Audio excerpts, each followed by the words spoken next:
हमारे बच्चों, अभी अभी संस्कृत विभाग का पेपर हुआ है।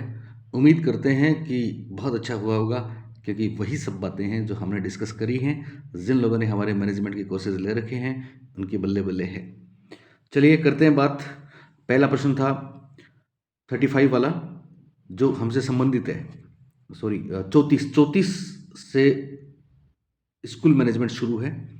34 का देखिए, संस्थागत नियोजन इंस्टीट्यूशनल प्लानिंग का प्रश्न आया है। अपनी जो असेंबली होती है, प्रार्थना प्रेयर असेंबली होती है, वो किस में है? भौतिक पक्ष में है। देखो, भौतिक पक्ष में आते हैं बिल्डिंग वगैरह। शैक्षिक पक्ष में क्लास में जो करवाते हैं वो। अभिभावक पक्ष है नहीं, अनुत्तरित करेंगे नहीं। तो कोस्कोलिस्टिक है या स्कोलिस्टिक? इसका सही जवाब है कोस्कोलिस्टिक या सह शैक्षिक पथ। 35 नंबर का प्रश्न देखिए, पर्यवेक्षण जो इस व्यवहार पर आधारित है, जैसे मैंने उससे ऐसा करने को कहा, वह क्या है? रचनात्मक पर्यवेक्षण, निरंकुश पर्यवेक्षण, निवारक पर्यवेक्षण, प्रेरणा पर्यवेक्षण।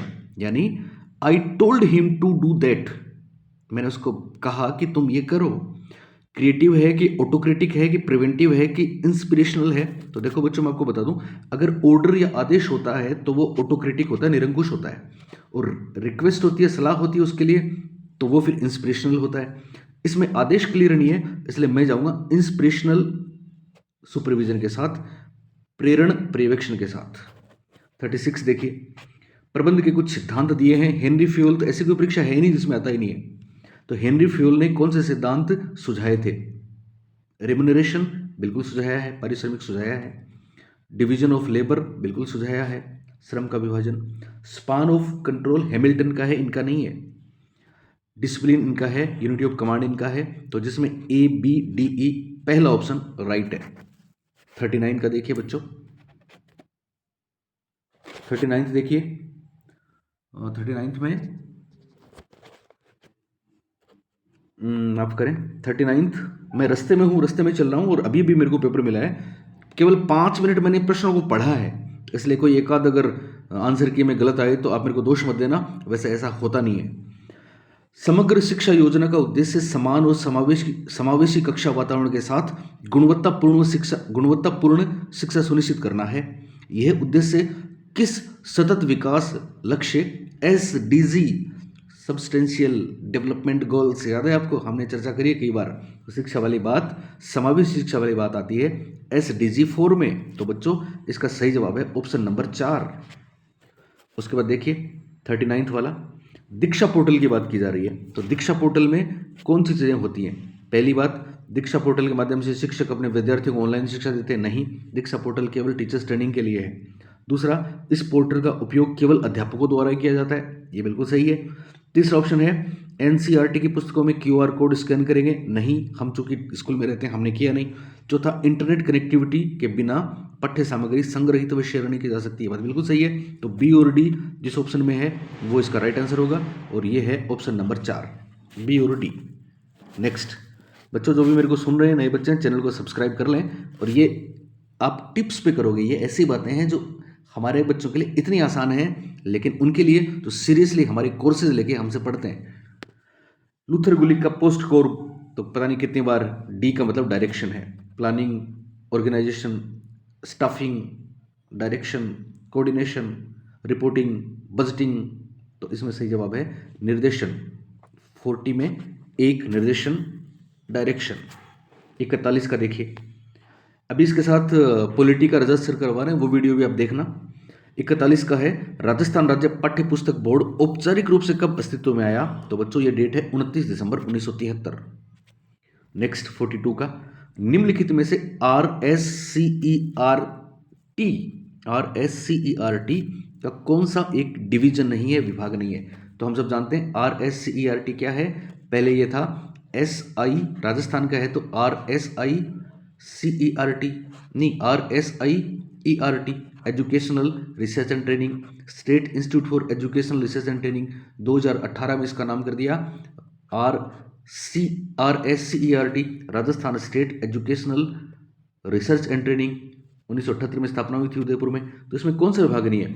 इसमें टीचर एजुकेशन है, इसमें प्लानिंग मैनेजमेंट है, इसमें एजुकेशनल सर्वे रिसर्च है, इसमें मास कम्युनिकेशन नहीं है। तो जनसंचार सेवा प्रभाग इसका राइट आंसर होगा। 43 देखिए बच्चों, 43 में है राजस्थान स्टेट ओपन स्कूल द्वारा कक्षा 10 और कक्षा 12। हालांकि ये जो सवाल दिया उसमें 10 और 12 एक साथ दे दिए, वास्तव में अलग अलग है। मैं आपको बता दूं, स्टेट ओपन में कक्षा 10 में हम 5 कम से कम और 7 अधिक से अधिक सब्जेक्ट ले सकते हैं। ये हैं 18 में 17 में से 5 सब्जेक्ट ले सकते हैं कम से कम, अधिक से अधिक 7 ले सकते हैं। और 12वीं में 21 में से आप ले सकते हो कम से कम 5, अधिक से अधिक 7। तो इसमें क्या दिया है, कितने विषयों के चयन की सुविधा होती है, तो 7 ऑप्शन में है नहीं, तो हम 5 के साथ जाएंगे। 5 इसका राइट आंसर होना चाहिए। 44 देखिए, आरटीई। देखो आरटी पे कितने प्रश्न है, मैं बार बार कहता हूं कि हमसे आरटी पढ़ने के बाद आप व्याख्याता बन सकते हैं। जाने ये बात आपको कब समझ में आएगी। आरटीई अधिनियम 2009 की धारा 19 और 25 के अंतर्गत पीटीआर है, पुपिल टीचर रेशियो है। कितनी बार बता चुके हैं, कक्षा 1 से 5 तक, तो 6 से 8 तक तो 1:35 का है। 1 से 5 तक 60 स्टूडेंट्स तक 2 टीचर हैं, 61 से 90 3 टीचर हैं, 91 से 120 4 टीचर हैं, 121 से 150 5 टीचर हैं। लेकिन 150 के बाद एचएम आएगा, यहाँ एचएम का लफड़ा नहीं है। 130 है, तो सही जवाब हो जाएगा ऑप्शन नंबर 1, 5 शिक्षक अनिवार्य हैं। नेक्स्ट 45वां देखिए, निशुल्क और अनिवार्य बाल शिक्षा का अधिकार अधिनियम 2009 को लागू करने के लिए राजस्थान सरकार ने जो नियम बनाया उसका क्या नाम है। तो बच्चों हम कितने बार चर्चा कर चुके हैं, राजस्थान वाले का नाम होगा 2011 से पता लग जाएगा। इंडिया वाला 2009, राजस्थान वाला 2011। लेकिन इसमें 2 चेंज हैं, याद है आपको, हमने क्लास में बताया था। एक तो शुरुआत में राजस्थान नाम आ जाएगा, एक अंत में 2009 के स्थान पे 2011 आ जाएगा, एक एक्ट के स्थान पे रूल्स आ जाएगा, रूल्स।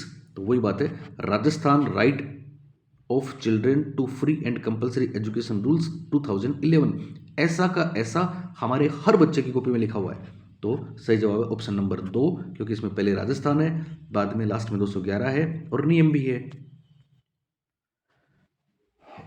सॉरी, रास्ते में चल रहा हूं बच्चों। 46 में देखिए, आरटीई एक्ट में उल्लेखित एक विद्यालय के लिए मानक एवं मानदंडों के अनुसार, यानी जो लास्ट में हम शेड्यूल पढ़ते हैं, स्कूल स्टैंडर्ड पढ़ते हैं, उसमें कक्षा 1 से 5 तक आपको याद है शिक्षण घंटे थे 800 और 6 से 8 तक थे 1000। यहाँ पूछा है 6ठी से 8वीं तक के लिए प्रति शैक्षणिक वर्ष शिक्षण घंटे हैं, तो जवाब होगा 1000, ऑप्शन नंबर 1 राइट है। याद है ना आपको 45 प्रति सप्ताह। शिक्षण दिवस भी आपको याद होंगे 200 और 220। कार्य घंटे हैं 800 और 1000, 5वीं तक 800, 6ठी से 8वीं 1000, तो राइट आंसर ऑप्शन नंबर 1। अगला सवाल, राजस्थान में आरटीई अधिनियम के अनुसार निम्नलिखित में से कौन सा कार्य विद्यालय प्रबंधन समिति का नहीं है। ओके, तो पहला ऑप्शन है यह सुनिश्चित करना कि अध्यापक धारा 24 के द्वारा अधीन विनिर्दिष्ट अपने कर्तव्य का पालन करते हैं, यानी टीचर्स के जो परफॉर्मेंस है, उनकी ड्यूटीज़ है, वो अपनी ड्यूटी को परफॉर्म करते हैं। 24 में समय पे विद्यालय आना, समय पे पाठ्यक्रम पूरा कराना, बिल्कुल सही है। अभिभावकों के साथ मीटिंग करना, बच्चों के रिकॉर्ड्स रखना, बिल्कुल सही है। विद्यालय के वर्किंग को मॉनिटर करना, बिल्कुल सही है। अनुदान को जारी करना ये सरकार का काम है, हालांकि अनुदान के उपयोग की मॉनिटरिंग करना ये तो सही है। एक ऑप्शन में आधी बात सही आधी गलत। चौथा, विद्यालय विकास योजना एसडीपी धारा 22 में लिखा है विद्यालय विकास योजना तैयार करना इनकी जिम्मेदारी है। 3 साल की 3 उप योजनाएं बताइए आपको, ये भी है। अब यहाँ देखो, मैंने आपको पहले भी बताया है कि जब किसी ऑप्शन में 2 बातें हों और एक सही और एक गलत हो तो उसको हम गलत ही मानेंगे। यहाँ पूछा कौन सा नहीं है, लिहाजा राइट आंसर तीसरा होगा, ऑप्शन नंबर 3। 48 का देखिए, आरटीई एक्ट में राज्य सरकार के अनुसार वंचित समूह डिसएडवांटेज्ड ग्रुप, देखो यहाँ पे ध्यान रखना राजस्थान वाला लागू होगा। तो कौन कौन है, ऑर्फन अनाथ बिल्कुल है, वार विडो भी शामिल कर लिया है, लेकिन जिसके माता पिता कैंसर से प्रभावित हैं या रोग से प्रभावित हैं उनको नहीं करेंगे। तो इसका जवाब होगा जिसमें ए और बी दोनों हो, और ए और बी है ऑप्शन नंबर 4। तो बच्चों ये था पेपर, बहुत आसान, बहुत इजी। हमारे साथ रहेंगे तो ऐसे ही आप सामान्य शिक्षा में भी करेंगे। Thank you, bye.